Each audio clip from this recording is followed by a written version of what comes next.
Hello and welcome back to Whiskey Uncorked. My name is Brian, and today we're going to be doing another Last Drops review and take a look at a 19-year-old Craigellachie from their exceptional Cask series, bottled way back in 2019. So before we get into it, I was doing some research online, taking a look at this thing, and it appears there is another bottle very similar to this one, bottled for the UK market, I would assume, being that that one is a 700 milliliter bottle.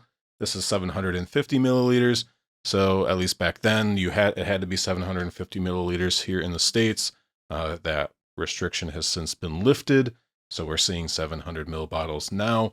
But there's some confusion on the labeling on one of them. Not exactly sure which one, but yeah, let's talk about that for a second. So yeah, just to clear up any confusion to the exact edition that I'm talking about, I'll read what this label says, and then I'll talk a little bit about the UK one.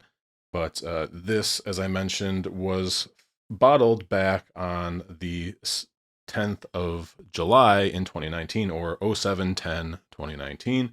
It was filled on August 24th, 1999. The cask type on this is sherry butt. It is cask number 129. It is 19 years old, and it comes in at 55.2%. The UK release has the same fill date in the UK date format, and the bottling date I think was October 22nd in the UK date format, but it says 19 years old, just like this one, which if you do the math on that, it would actually be 20 years old. Now that's all well and good. It looks like maybe there's a bit of a typo on that UK release, which has the exact same fill date, but obviously in the UK format. So the only thing I point out is that if you were to reverse the bottling date here and say that it would be October 7th, which would put it at 20 years old, which would make the age statement wrong. So I'm pretty sure this one's probably right, but I'm not sure that on the UK bottling, either they got the age incorrect, or maybe they were using the same label and they just didn't change the age for whatever reason. I don't know. But that one is also a refill sherry butt. This one just says sherry butt, and this one is bottle number 300 of 402. And I want to say that the UK version said that it had 700 bottles. So anyways, they are different. What are you going to do? Just wanted to point that out in case that you were really interested in trying to track this thing down, or if you were looking at auctions or something, that there's two bottles that look pretty similar but are different. So I've been drinking this one now for a couple years at least. I bought this back in 2021 for $200 from Binny's in Chicago.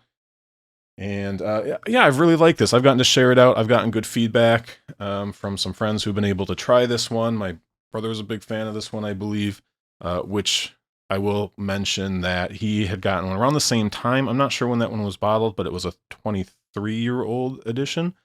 It was an extra $100 for that one. We both liked my bottle better, at least from the samples that I've sent him. He liked mine better, and his didn't do as well in blinds for me either. But why don't we get this thing poured, and I'll talk a little bit about my overall experience. As I mentioned, most people have liked this. I do remember that when I first opened it, I did think that it was a bit strange, and this would have been relatively early in kind of my transition into really focusing heavily on Scotch anyway. But as some air got into the bottle, as I got my brain wrapped around it, I did really start to enjoy this. So as with these Last Drops reviews, I have not previously written any tasting notes for this. I haven't already assigned this thing a score. I am doing this off the top of my head. Been a while, I think, since I've done a Last Drops review. It feels that way anyway. So yeah, let's see how this goes. All right, on the nose. So it's very fragrant. The ABV is not yelling. It's a very kind of controlled, very well-made whiskey. The sherry is evident, but it's not sherry bomb. It's definitely Craigellachie. You're getting some of that meaty worm tub qualities. I think I mentioned this before, but I am not sensitive to sulfur at all. So I know sometimes with the worm tub whiskeys and sherry and stuff like that, there can be sulfury notes. At least on the nose, I don't pick it up almost ever. But there is a pretty heavy dose of fruitiness here. We're talking kind of dried mangoes, peaches. I think the bottle mentions pineapple. I didn't read the notes. Let's do that real quick. Smooth with subtle spices, licorice, and ripening pineapple, cloaked in creamy vanilla and malty sweetness. Doesn't break it up between nose and palate, but yeah, some of that pineapple, definitely a lot of tropical fruits on here. It's definitely got a creamy quality. As I mentioned, the sherry isn't completely overwhelming everything. I do think you are getting some of the maltiness coming through here. Not much in the way of figs and plums and that style of sherry. This is more fruity, tropical, not getting much chocolate. There is maybe a touch of some spices here, some baking spices. Did it say cinnamon and some cinnamon and clove? It just says spices on here, subtle spices. Yeah, I'd go with like a cinnamon and clove. But I mean, I don't think I could call this out as Craigellachie and blind. I'm not saying that by any stretch of the imagination, but there is a slightly savory, slightly meaty character that you're going to get in your worm tub whiskeys. So I really like the nose on this. It's beautifully done. It's just really enjoyable. I really like the fruit quality on there. And then there's just enough around that with the meatiness and those spices to kind of round things out and keep it from being too one-dimensional. All right, to the palate. Cheers. So the proof is a little more evident here, although it's not bad. And this bottle has just gotten better and better as I've drank it. I've really come to appreciate those tropical notes in all styles of whiskey. I like them a lot on the bourbon casks when I get them. And when they're on sherry casks, they're always still good. But this one's kind of got it's kind of crossing the boundaries a little bit where it's slightly dirty. I think it's the worm tub that's giving it a little bit of that kind of dirty tropical quality to it. It's not quite as pure. There's some other things going on. But man, it's kind of got a fruity, like a fruit straight gum sort of quality to it. It's complex. I'm gonna have to do a second sip.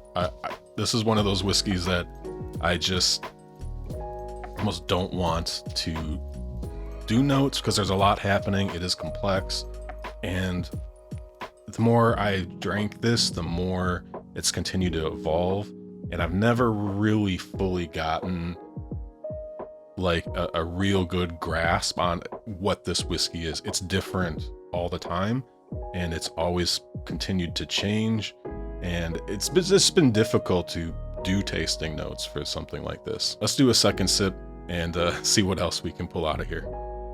It's not a super viscous whiskey. Like I said, the proof is there, and here comes in the fruit. Yeah, mango, fresh mango, like really juicy peaches. There's a little bit of like there's a slightly herbal spice to it, but very slight. Just kind of breaks up the fruit as the fruitiness is kind of really hitting its peak. It kind of comes in with just a little bit of oaky spice, maybe a little bit of herbal spice, just to even things out a little bit. Here comes the fruit stripe gum. And I think you could probably pick a whole ton of different fruits out here. Apricots, I think you can definitely say.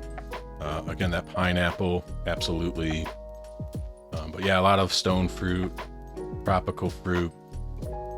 But there's kind of a heft or a thickness to the flavors, right? Some of the flavors are juicy and others are more dried, so it's not. It's kind of hard to put a pin in exactly like the type of fruitiness experience that I'm getting. All right, I'm gonna go in for one more, see if I can get anything else. I think I'm struggling with notes, as I mentioned, but it's delicious. I'm gonna miss this bottle quite a bit. Cheers. This is definitely a whiskey I would consider fun, right? You're getting just some pretty distinct phases from like the vanilla and maybe some honey up front, and just kind of being really nice, gentle sweetness, and then kind of getting into the big fruit bomb, and then there comes like the barrel spice, maybe a little bit of that herbal spice I was mentioning. And that fruitiness hangs around quite a bit. There's, again, you're getting just an ever so gentle oaky quality, and then, like I said, that kind of generic fruitiness from that kind of gum quality I was mentioning earlier just really hangs around, and it's actually pretty pleasant. Yeah, I definitely think you could pick this apart, and as I've mentioned, I've had different experiences with this all the way through the bottle. So score-wise, man, this is another banger. Actually, you know, obviously 19-year-old Craigellachie. This was going to be good. I know not the 23-year-old I mentioned earlier, kind of felt like we actively didn't think that one was very good. I don't know what my experience would have been with that one had I gotten to experience the entire bottle. In terms of a score, I think I would go with a 9 if I had a more consistent experience. What I'm drinking right now, I would give a 9. But I haven't been able to fully understand this bottle, which is pretty strange. Usually by the time I finish a bottle, I got a pretty good idea of how I feel about it. But this one has just been a little bit all over the place for me. And maybe that's more of a me problem than the whiskey problem. So I'm gonna stick with an 8. I'm not gonna go with a 9 just because it's been a little all over the place. And even to this day, I don't know if I fully know this whiskey. So if that's your thing and you like to be a little bit surprised, maybe you could have a similar experience with this one. But yeah, I'll go 8 out of 10, which puts it in the excellent category. I feel pretty good about that. I got one more sip of this, although I do have my 2-ounce sample that I keep for the vast majority of my bottles. So at least I know in my brain, if I ever really, really crave this, I could have another dram or two, which lets me sleep at night. But yeah, if you've been enjoying the channel, please hit the subscribe button down below, leave a like, leave a comment. Did you get to try this? I know some of you guys are here in the US. Did you guys get a chance to try this one? Have you had any of the other Exceptional Cask series? I think they just released some new ones. What do you think? Have there been any of those that you've really loved that I should keep my eye out for? But yeah, like, comment, and subscribe, the whole thing. Thank you so much again for joining. I really do appreciate it. And until next time, cheers.